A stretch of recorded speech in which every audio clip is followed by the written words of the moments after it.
Fake news! ID Factory just announced an Omegaverse video game for Nintendo Switch today. I saw that! I was looking at my For You page and it's like, Omegaverse Otome game! But I have a problem with,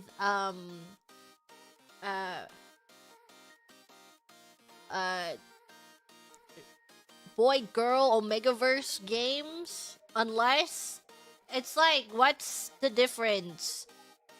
And the only thing is just like, if you're gonna make it Omegaverse, and at least let the man get pregnant, you know? Like, if it's gonna be a Omegaverse Ultimate game, then the man better be gay. Cause otherwise, what's the point? Then it's like no different. Doesn't make any sense. I just can't wrap my mind around it unless the man is the one getting pregnant. It's scratching my head. You know? Like, you're saying Ultimate Omegaverse game, you're just saying the same thing twice. That's just the same word. You're just saying the same word 2 times in a row. But when you're saying, oh, male pregnant Omegaverse, and you're like, oh, okay. Okay, I can get behind that. I'm pregnant with a woman? F-preg? Has anyone seen someone get F-pregged before? It's really scary. It's really unnatural. Never want. That doesn't sound right. I get so scared. No, I don't. Yeah, I don't think that's real. I don't know what F-preg is. Just imagine a world that has that. I can't even imagine it. Go ahead and log off for us. Like, get off the internet. Or is it because you left something on your computer? Or are you afraid of the hard-hitting truths? Yeah. Yuri Omegaverse is a good idea. Yeah, and then one of them gets F-preg. I'd be okay with Yuri Omegaverse. F-preg, but it's 2 women. I can get behind that. Hockey yaoi. It's true. Hockey yaoi.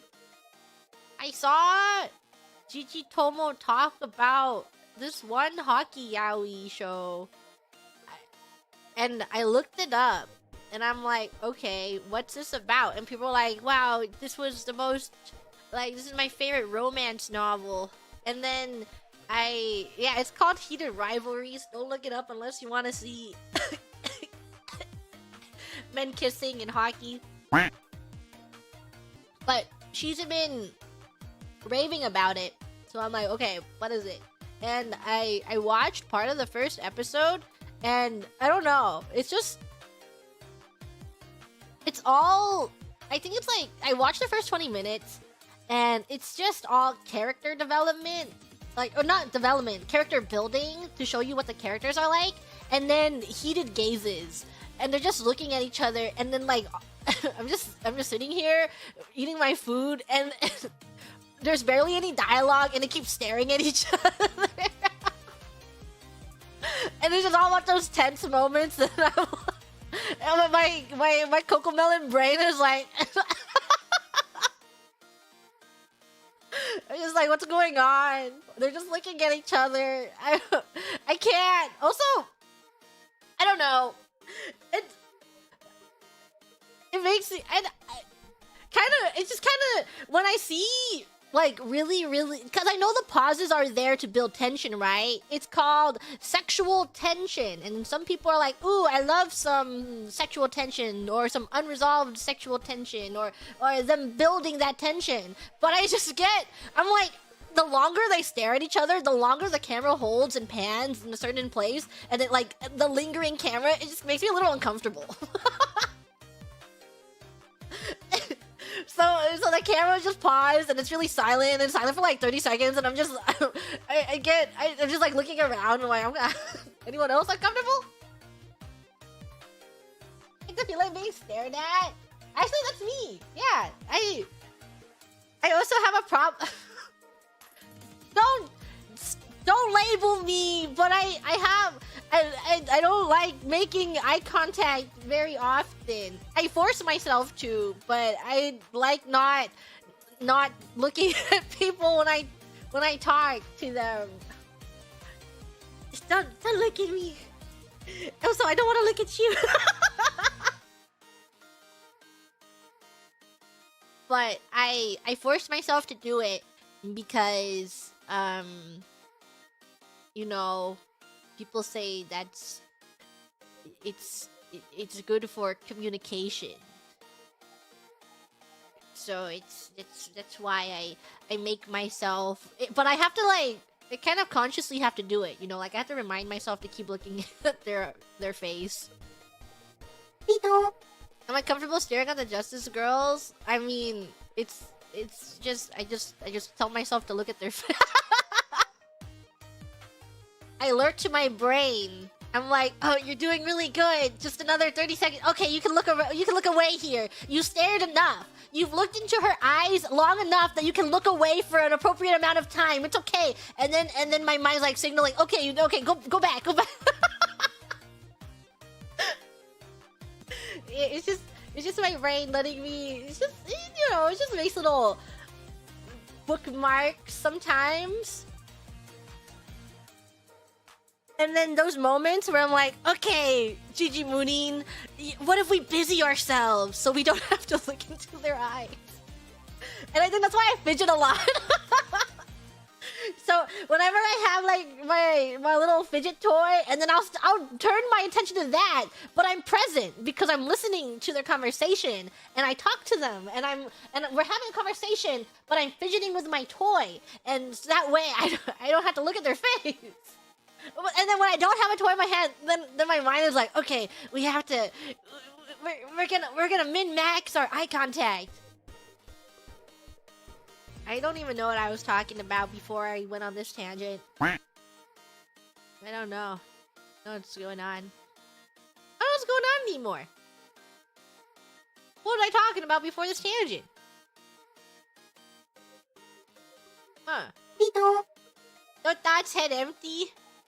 Oh, no. Oh, the Omegaverse. I completely forgot that you brought up the Omegaverse. I didn't even know we were talking about the Omegaverse. We're talking about hockey. We're talking about gay hockey. My bad. Yeah, I watched like the first. It's very, very explicit, by the way. So don't look it up if you're underage, and don't watch it around people. But it's like, I watched 20 minutes, they didn't do anything, it was really slow, and my brain is just like, I'm a little uncomfortable watching these lingering touches, and it's really slow. And then I skimmed through it, and then the first episode is like they're going at it, and I'm like, oh, I'm uncomfortable again. And then I skimmed through that entire part, and I'm like, oh, I don't know the plot of this show. I feel like, but it's just like, I see people talking about it, and they're like, yeah, it's so good, it's such a good romance, and I see Gigi Tomo being like, I'm really into it right now, it's really good, and I'm like, but I maybe if I read the book, I think if I read the book, I'll see more of the nuances. The book was originally a fanfic? That makes sense. I feel like most books that are like that are originally fanfic. Like Twilight, see? And like 50 Shades of Grey. Usually a book. 50 Shades watch along when? Honestly, I think it'd be really funny. I watched it with a Gigi Tomo, and it was the funniest thing I ever watched in my entire life. Just kidding. There might have been funnier, but it was so funny. It's pretty terrible. And the dialogue is really terrible, and the entire plot is really terrible. That is so funny. I just love how stupid it is. And there was one moment. I wish I remembered the quotes. I remember like the 2 defining quotes. I already quoted one of them on stream long time ago. And then the other one where he was like taking her to his quote-unquote playroom, and she's like, "Is that where you play your Xbox?" So dumb. And there's another one where they're like outside having a coffee date, and they also had a really, really stupid quote that I laughed at, but I forgot what it was. So maybe I should rewatch it, because it's just really stupid. It's really good! You just have to watch it thinking it's a comedy. And knowing that it's gonna make you a little uncomfortable. If you go, you know, go into it knowing that it's not gonna be that serious. I wonder. I don't know. What is that movie even rated? 50 Shades of Grey. This movie is rated R. This has a 25% on Rotten Tomatoes. Why? I think it should be like a 90%. R for sure. More like R for, are you sure you want to watch this? Has any Hololive girl watched a rated R movie on stream before? Like maybe even if it was like a violent one? Oh no, I can't be the first one. I can't do it. Yes, they watched rated R. Maybe we can watch it. Yeah. We'll see. I'll think about it. We'll see. We'll see why we have this watch along. There was I watched the first one. It's because me and Gigi Tomo were going through this phase where like every day we would watch a different movie while we were passively doing other stuff. I'm just like, "Want to watch this movie?" And then she's like, "Okay." And then she's like, "You want to watch this movie?" So we were just like every day watching a different movie. And I'm like, "You want to watch 50 Shades of Grey?" And she's like, "Okay." And then she's like, "I don't know if I can do it. I don't know if I can watch the other 2 movies." And that was the only movie, the series that she wouldn't watch with me. Not strong enough. She tapped out of 50 Shades of Grey. There was 3. I think in the third one it has Tyler Hoechlin, which is Derek from Teen Wolf. And I'm like, whoa, Teen Wolf! Oh my goodness! I feel like when most movies go to the smexy scenes, you know what I mean? Usually I just I dissociate for like 3 minutes because I'm uninterested. So what happens if I watch it on stream? I just go silent for 3 minutes and I just zone out. Or like I skip through it. But I don't know. I want to know, does anyone like okay, be very honest, because I'm genuinely curious. Do you like smexy scenes in media? Do you feel like it adds things to the show or movie that you are watching? Do you think it actually benefits it plot-wise? No? You feel like it's not? You don't think it depends? I feel like it must have some merit sometimes. But most things that I've seen it in, like, I feel like it's just, like, didn't have to be there. But I do feel like sometimes it has to have merit. Maybe for, like, a really, really intentional movie. An artistic movie where, like, every scene is thought out. But I don't know. I feel like most of the time they don't have to be there. Do you think it's just for fan service in general when people make them and film them? It can be effective but often super awkward. I guess for romance films, they would be fan service.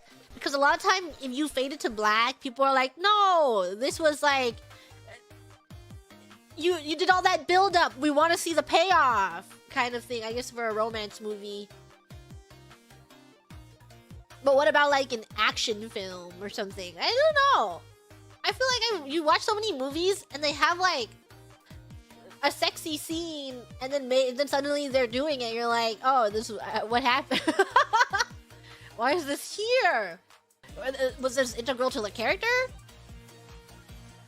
I guess it's okay if it's like for a short amount of time, but then sometimes they linger and they have more scenes than, you know, like longer than 10 seconds, and you're like, okay. Well, those are all my thoughts. Thank you for listening to me and my very, all these tangents.